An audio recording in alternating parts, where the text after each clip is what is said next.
Welcome, everyone. My name is Miranda, and I am one of the success managers here at Barn to Door, and excited to have this presentation today with one of the farmers that we work with, Joe from Dirty Girl Produce out in California. We are going to go over how to secure sales before the busy season. Just really excited to guide you guys through what Joe does and how he has seen success, especially when it comes to his subscriptions. And then really talking about, his customers and how he reaches out to them too to secure those sales. So, Joe, thank you so much for joining us today. Excited to learn from you. Would love to kind of maybe start off with go ahead, introduce yourself, and let's talk about the history of Dirty Girl Produce. Where is it located? How did you guys get started? And all of those good things. Cool. Thanks, Miranda. Yeah, my name's Joe Schirmer. I own and operate Dirty Girl Produce here in Santa Cruz County. We started in Santa Cruz City and now we're in Watsonville. We have four leases out there. We're farming 40 acres, all organic. And we have been farming since 95. I've been farming it since 97. So it's a long time. I just turned 50 and I'm just getting these flashbacks of decades. It's been crazy. And so we do, I would try to figure out how many things we grow. We probably grow anywhere 60 to 80 because of with all the varieties. I always think we grow 40 things, but the list is different because, we get things different sizes, different maturities. I think we have 6 different stages that we harvest cilantro in, which is crazy. And so, yeah, we do all this kind of fun row crop market stuff, from strawberries and tomatoes to all the lettuce, broccolis, all the kind of stuff. Get a lot of our seed from Johnny's. Awesome. Joe, that sounds wonderful. You just have a great variety of different products for your customers. What kind of maybe got you into farming? Well, I think I started farming when I was in college because I was trying to figure out how to save the world. And I just stumbled on to farming. I went to 3 different colleges, San Diego State, business administration. I was kind of like, not feeling it. And I went to community college and started meeting interesting people. They're doing all kinds of weird stuff in the world, very environmentally conscious. Yeah, I was studying all about environmentalism and stuff like that. And then I got into farming. I just kind of stumbled in. And then when I started with an internship, and then I just never left. Once I started the growing stuff and running gardens and farms and meeting all the people and going to all the places, the different farms, I think that's a huge draw for me. Also food, I love healthy food, good food. And so, yeah, that's been Dirty Girl. I've been running it since 97 or 99, something like that.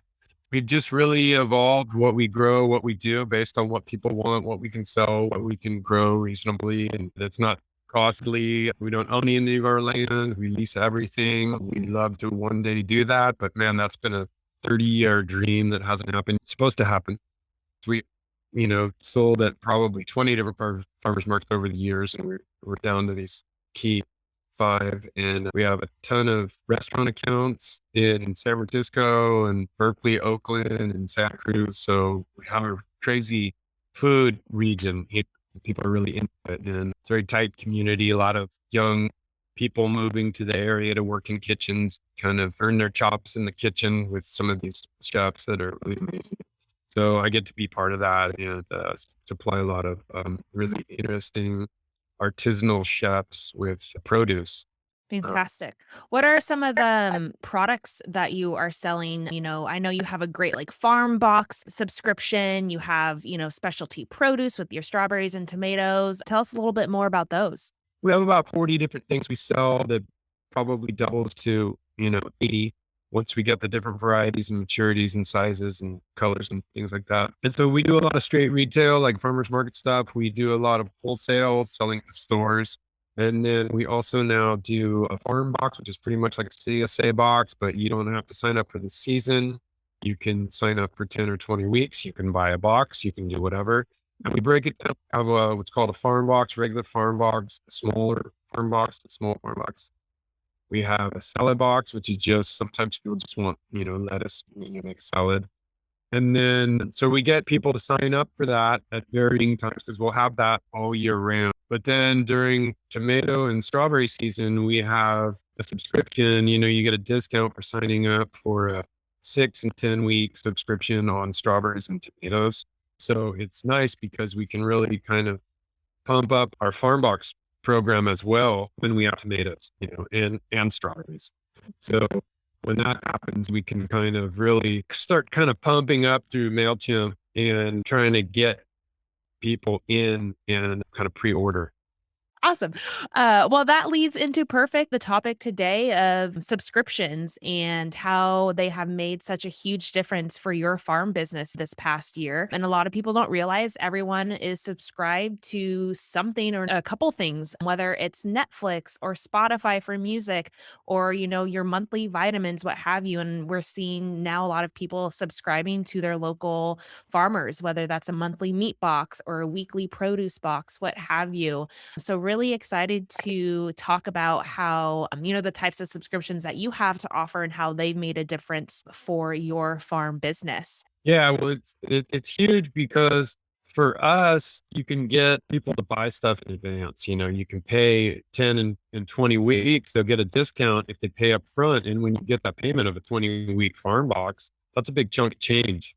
And so just like CSAs try to rally people into their, seasonal CSA subscription, that's what we do as well. And so we have a lot of people that buy a farm box like every week, an individual box, and then they buy it again and they buy it again and buy it again and buy it again. Mhm. But for many people, especially when we were first really starting this stuff in the pandemic, when it was lockdown, people would forget, they need to sign up and it makes sense to do it weekly. Every week you're going to get fresh produce and then put it in the fridge and make it last all week, or some people eat it up. Some people need a smaller one or a bigger one or more lettuce. So it's really convenient for people too, that they don't have to think as much when they sign up for 20 weeks, because that's a pretty long time.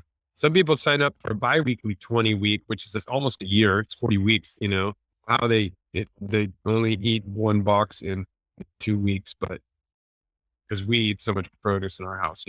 But yeah, it's just really convenient for the customers and it's great for us. It gives people incentive to give us some money up front, which we need, especially coming into, winter here, and we're going to come into spring, and, we always take out a big credit line Mhm. from the bank and invest in the fields. And then we get that return by, mid-October to November. It's so nice to have this farm box program working alongside that, because now a good chunk of change coming in the spring when people sign up for a 10 and a 20-week subscription. And also when they buy, you're paying for it when you buy it, even though it's maybe in a few days or maybe it's next week that you're buying. So it's nice to have, a lot of these boxes are basically paid for before we pick the produce. So it's kind of nice because a lot of times as a farm, you can get stuck with accounts receivables of, tens of thousands of dollars or whatever. I know we always would. So instead of having to wait 30 days to start going after some of the people that, they pay up front. So, and that's just our farm box on retail side. Now our wholesale side is, I think, has been almost revolutionized for us, because we used to be so scattered in receiving all of our orders from restaurants, the text message, email, phone call, word of mouth. Someone writes something on a piece of paper and hands it to you at a market, and I'll take that on Tuesday. And you're supposed to be able to manage all that and then write them a receipt in QuickBooks, which we still do, and then you have to track all those. I remember years ago when I was first starting, I would just sign things, give people a piece of paper, and then I'd put invoice. If people paid, I'd find the piece of paper that matches, insert it, I'd go through this wad of pieces of paper, these invoices, call on the invoice. Some of them be months old, right? Yeah, So and so much time that you don't have. crazy. And so it's so nice to be able to spend my time working on our store and having a good, accurate inventory, so that when people go online, they can see everything that's for sale and they can order it. And then when they send in the order, they pay for it right there. And then we get it, and then we go pick it for them and send it, which is really, for small farms, I think what we should be doing is we should be getting paid more in advance. There are some instances where it's more appropriate to give them 30 days or whatever, but I think for the most part, the more we can get paid in advance, the better. Whether that's going to be a big subscription that's 10 or 20 weeks for the year for a CSA, or, even just paid a couple days before wholesale order. You're spot on, and that's the great thing too with what you're offering with your subscriptions is not only do people have the choice to pay up front, which like you had said is a huge benefit for you and other farmers to, be able to take that cash flow and work on things, whether it's buying new equipment for the farm or getting the fields ready, what have you. But also too with subscriptions, being able to offer on a recurring basis too, because that can even reach a whole other audience where some people might not be able to give up or put $700 forward right off the bat, but they could definitely afford maybe $35 on a weekly basis. Do you see kind of your customers choosing one or the other more? Yeah, I think it's a real mix. I'm not sure, if it's 50-50, but, some people would prefer to just set it up so that their card, it's either card or bank, right? Mm. Gets charged weekly. So you're only paying one, then another. And some people want to put up, $800, and that's great because they do get a little discount if you pay up front. We offer a little discount, which is incentive to get that big check. Some people that's kind of too much, and some people it's not. And it's funny how getting into this and working with Barn to Door, one of the things that we did early on was charge a small delivery fee. Now, I never used to charge delivery fees. And what would happen would be I'd always leverage like a day. How busy is the delivery day? And, what are we offering? How much does it cost us to operate a delivery from Santa Cruz, driving all the way to San Francisco or the East Bay in the big loop? It's a lot of gas. It's a lot of hours for whoever's driving. And then we just put a $7 delivery fee on, which isn't too much and it's not too little. And it really feels like it kind of offsets it. So even on our home delivery, it's $7 for your box. So people, pay $7 to get it delivered, or you don't get a delivery fee if you go to a pickup site. So if there's a bunch of, they want to go to a pickup site and at a certain time, then they save $7. But a lot of people want to just get it delivered to the house because then you don't have to think about it. Maybe they're at work, maybe, who knows. And so it's really nice because it helps me offset it in my head that I'm not putting out this other expense in the delivery. It's actually paying for itself. So it helps me especially on the days in the winter months when you have like a slow delivery week where you're like, this is, is this worth it? And then all of a sudden each one is $7 and you're like, it's kind of a wash, because it's paid for the driver at least. And so it's worth doing, and it encourages us to do it. And it also is a value that I didn't realize we were giving away for free. Yeah. Buy something and you get this. Well, what if someone buys like $20 at a restaurant, and you're like, I'm going to go all the way over this side of San Francisco for a $20 order, but they threw in $7 for delivery. It's like, well, Mhm. but it just changes it a little bit. And people are more than willing to pay for it. Oh, 100%. It's kind of sad to see the things that people will pay for. If it's even down the street, they will pay a $10 delivery fee to, get it to their door because buyers are lazy and they love convenience. And you definitely want to be charging delivery for that. And so with your subscriptions, a really cool thing too is you're able to allow late enrollment. So you had mentioned you have a 20-week subscription, a bi-weekly subscription, and I know with your season it's kind of ongoing, but maybe if your Farm Box 20-week season started in January and somebody found out middle of February, hey, I want to hop on board and I want to purchase that subscription, they're able to enroll late and kind of finish out those 20 weeks, which is really great. And then also they have the ability to have add-ons. So, they might be getting that weekly farm box and, one week they might want to order some of your tomato jars or, if strawberries are in season, they want to add that on to their order. So that's a really cool capability that you can do in Barn to Door. And we've seen, farms who offer subscriptions enjoy 80% revenue month over month. Would you say, that is true, especially when it comes to your farm business? Yeah, for sure. I mean, I haven't calculated that for our farm, but it totally makes sense because people are signing up. And if everybody had to order a farm box every week, a lot of people would be falling off. So when they do sign up, then it's guaranteed for those 20 weeks. And what we do, because we go year round where we are, we don't get snow, we don't bail, we don't close up the farm. So people can start their 20 weeks anytime they want. And really what it is, it's just to turn on the weekly box.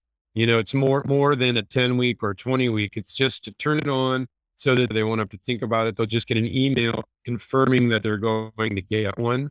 And it will also confirm whether or not they've already paid for it in the beginning or if their credit card was just charged again. The one thing that we do that is seasonal is our tomatoes and strawberries. We actually have a really long strawberry season. We usually start getting strawberries as soon as we get a long stretch of sun, which could be in March, April for sure. By May, we're full on into it. June, we peak. And a lot of times our strawberries can go well into November, and it's just a matter of dodging the rain. So we will put in for strawberries, we'll put a 6 or 10 week subscription. And then as it gets towards the end of this year, and the end is, we'll say November 1, you can order 2 weeks before and still fill out that automatic subscription until the end. It's not going to go past the point where we think we're going to have them, but you can go late.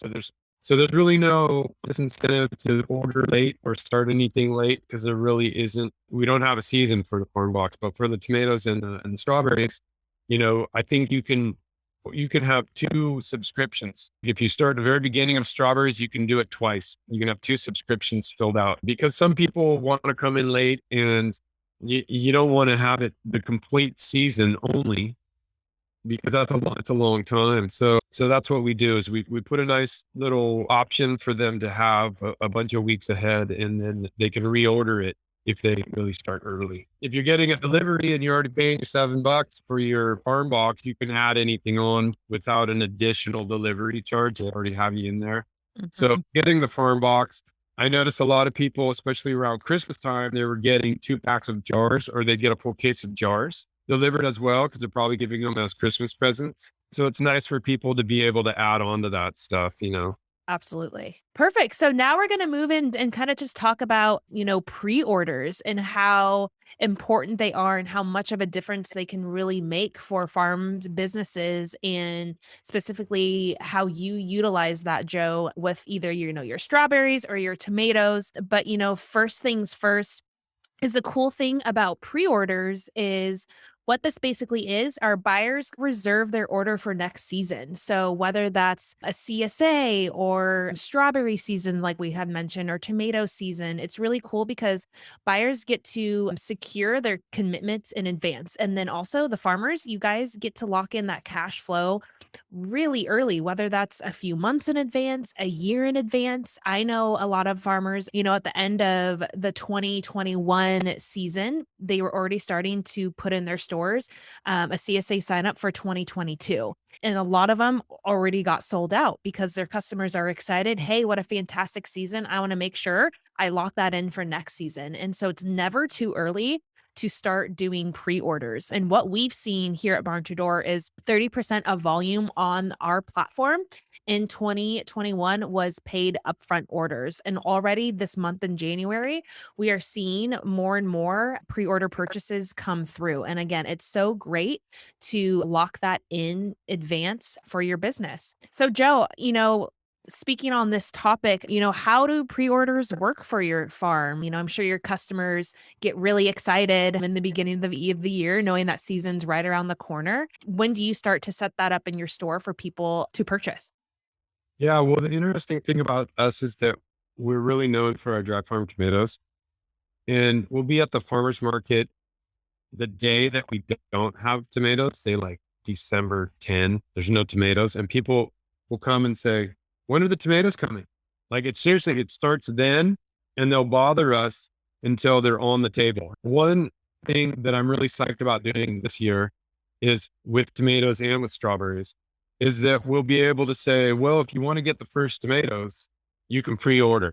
You'll get the first tomatoes when they start. Of course, we're not going to have tomatoes till like mid-July, depending on the weather. But what we can do is get people to sign up whenever they come up and show interest. And we can also offer an upfront discount, get people to start signing up for the tomatoes, even though we're not going to have them later. So we can do that. And we can also do strawberries that way too. You can get people to sign up also, just even if they're paying weekly. So you don't have to get them all to pay all up front. You can also get people to sign up, and then in 2 months, their subscription starts.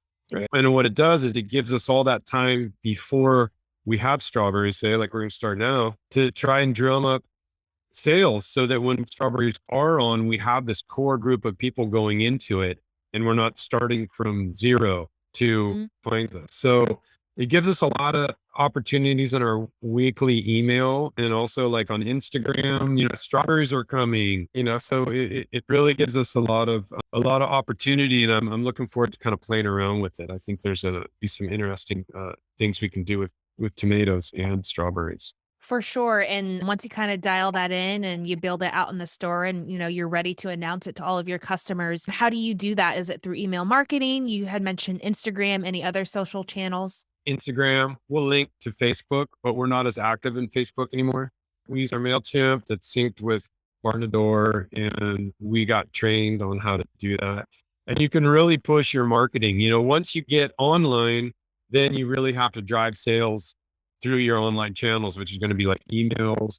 And there's also just your newsletter. People want to see what's going on in the farm, what's new. We put it in our weekly email, we update what's going to be in our farm box because that changes every week.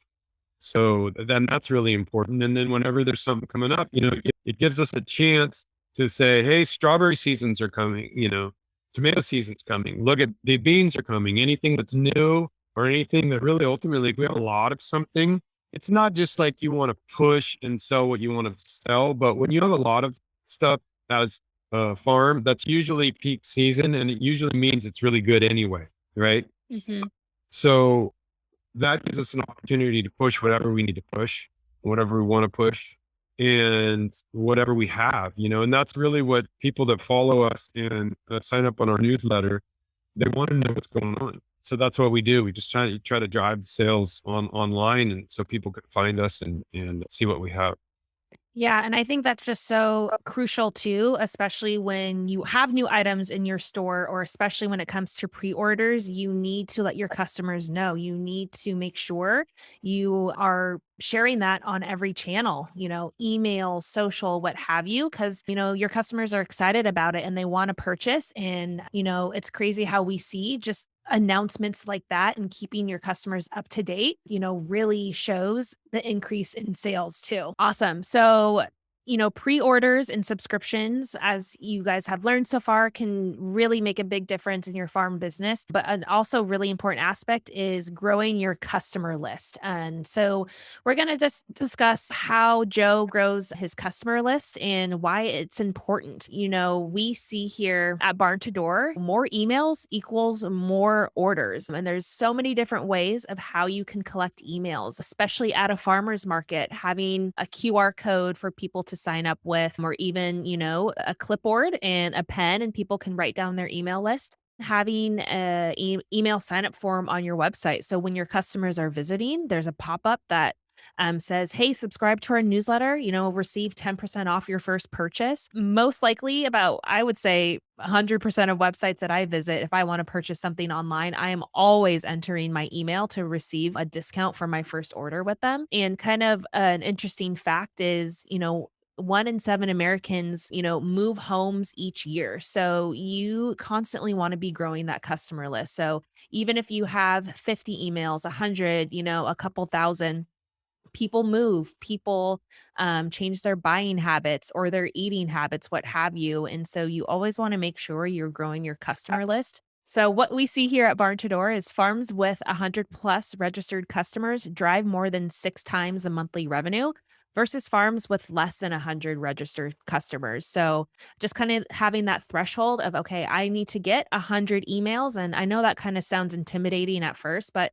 just start slow, have a goal of 10 a week, and soon enough you'll hit 100, and then you'll hit a couple hundred, and a couple thousand. And I know, Joe, you have a fantastic customer list. I think you have about a couple thousand, I would say, and you're continuing to grow that each and every week. What are you doing to add customers each and every day, each and every week? Yeah, it's pretty crazy. I think I got into this learning how to farm And now the whole tech part of marketing has been a big learning curve for me. So before we were really doing this online, we still sent out an email list to our restaurants. So we started with a decent grip. I think we had 400 or 500 emails that went out to restaurant people. Seems like an incredible amount of restaurants, but they got their list. Now we took that and we transferred it on to our MailChimp account where we send now a newsletter, and we send now a newsletter to both retail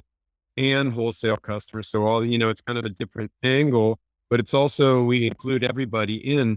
And now if someone's going to buy something online, they sign up with their email. And so they go directly to our MailChimp newsletter list. And we have a couple thousand, few thousand, I'm not sure, where it's pretty close to 3,000 people that get this email. And so that's a lot of people that are going to open. And I notice a lot of people weekly buy from that newsletter. We didn't send a newsletter one week. And this older guy, Richard, emailed back, said, "Hey, are you still doing it? I don't know. I need to order something." And he didn't know to just go back to it. Do that, right? So he's just patterned to receive the newsletter email. And that's when he orders every week off of that. So I know if it sends me an email about that, I know there's more than just one person doing it, right?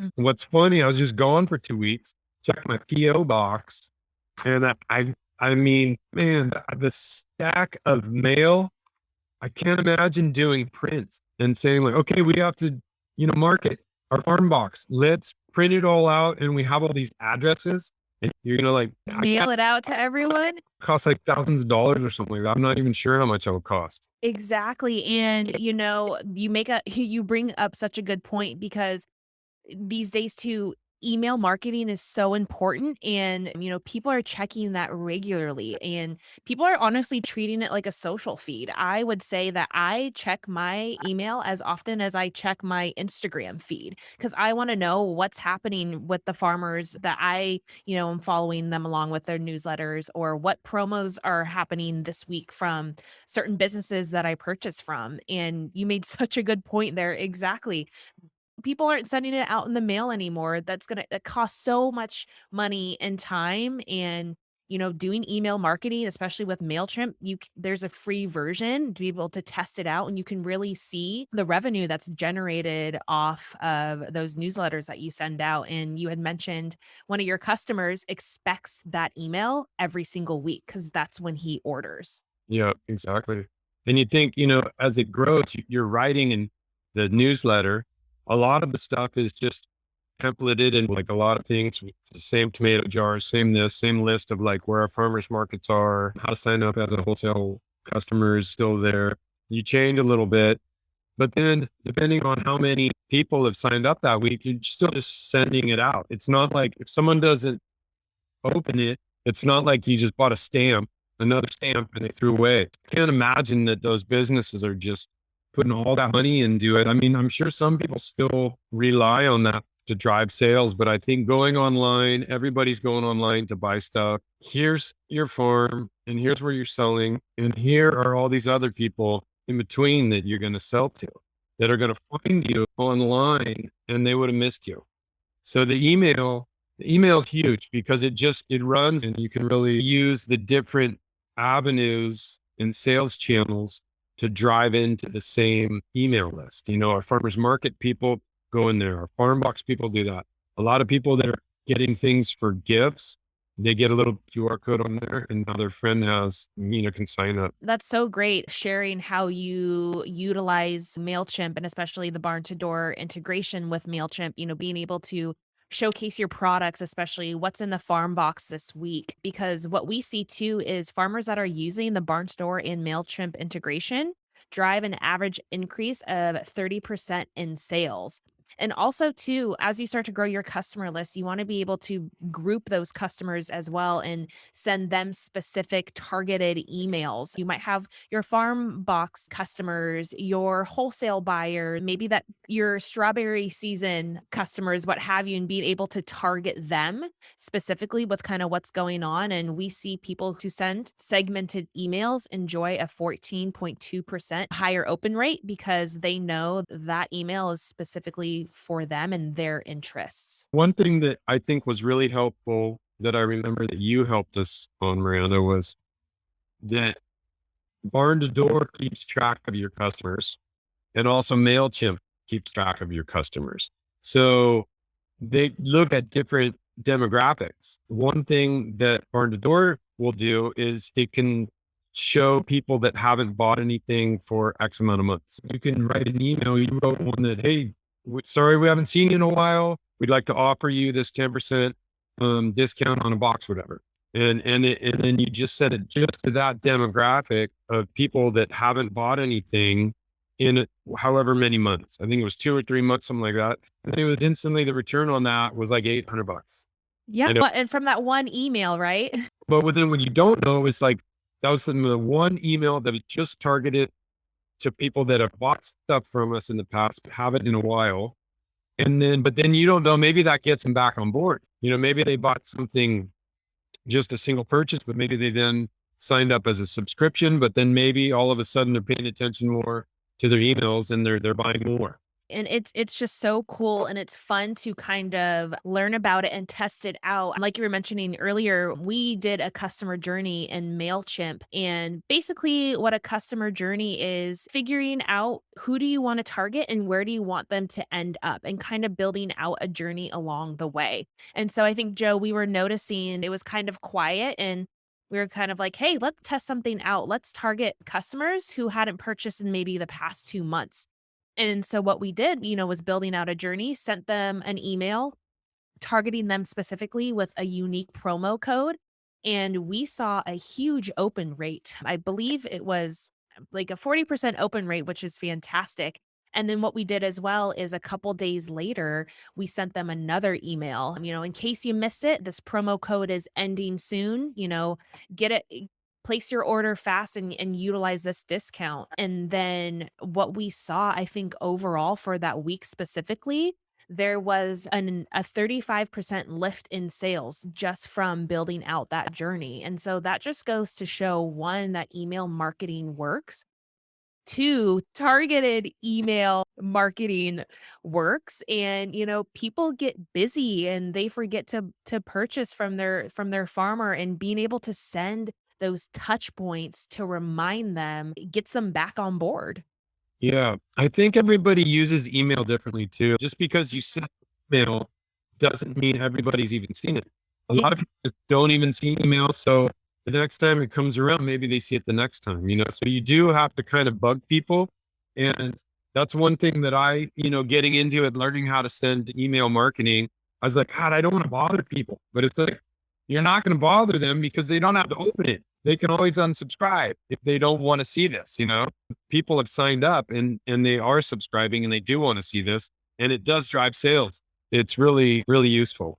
Yeah. And I think too, it's important when you are sending those emails. I know it sounds cheesy, but I tell people all the time with your subject line, because that's the first thing that people are going to see. They're going to see who it's coming from and what's the subject. So, ask a question, do a fun, cheesy line. I know with one that we did, it was, caught you looking with the eye emoji. And, that probably really helped or helped the open rate because it's fun, it's cheesy, and it gets people, wanting to click into that email to see what's going on. And, think about the emails that you guys are opening. Which ones are catching your attention? I know for me, ones that have a cheesy line or they have emojis in it, because emojis stand out, I'm definitely opening that email, and most likely I'll probably end up purchasing through that email. Awesome. Well, I hope you guys learned a lot today, especially, the importance of subscriptions, what they are, and how they can really make a difference for your farm business. And especially, locking in those pre orders. Get that cash flow months in advance, even years in advance. Again, it can help you with maybe your farm equipment that you need to purchase, or getting the fields ready, what have you. And alongside with that, the importance of growing your email list, and don't stop growing that. Once you hit that 100 threshold, keep going. And then when you have that email list, start sending out newsletters, especially with the barn to door integration with MailChimp, being able to have your products directly in there, your promo codes, then you can see, the revenue that's really generated off of those emails. And like Joe had mentioned before, email marketing works. Have fun with it. You won't regret it. Joe, as we're kind of coming to an end, what are the goals for Dirty Girl Produce for 2022? Oh man, the dirty girl for 2022. Buy land. I'm sick of being a renter. I want to buy land. I've got right of first refusal on 4 properties and I've been waiting for years. That's my goal. In the meantime, I'm going to try and borrow money and pay it back at the end of the year.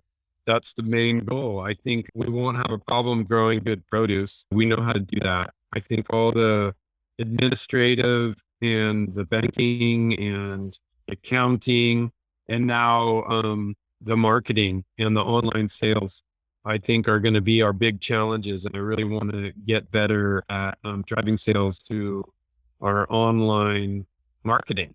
That's like interesting to me too, as I'm learning it because I'm not from this world.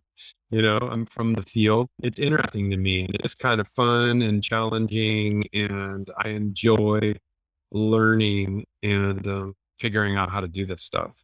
Perfect. And, again, thank you everyone for watching. We have a ton of resources if you haven't checked them out already on our website. We have a lot of great blogs, ebooks. One that I would really recommend everyone check out is the 6 Farm Secrets to Save Time and Increase Orders. And also something that we just recently implemented was Connect program with Barn to Door. So you're able to join a session with even Joe. He will be on he will be there on some of the sessions, but with other farmers that we work with who have seen really great success, you're able to go ask them questions on any sort of topics that you are curious about, whether how did they grow their customer list, how do they have subscriptions set up in their store? How are they saving time? So definitely utilize that. And we hope to see you there. And also, thank you, Joe, so much for your time today. It was great getting to know you, learn about you, your progress. And if you guys want to go ahead, follow Joe on Facebook, on Instagram, check out his website, dirtygirlproduce.com. And we also have a farmer spotlight on him and a great podcast about his retail and wholesale markets. And, go ahead, sign up for his newsletter too. See what he's sending out through MailChimp, and you'll see kind of what he sends out on a weekly basis through MailChimp helps you guys get ideas on what you should be sending out to your customers. So, again, thanks, Joe. You're welcome. Thank you, Miranda.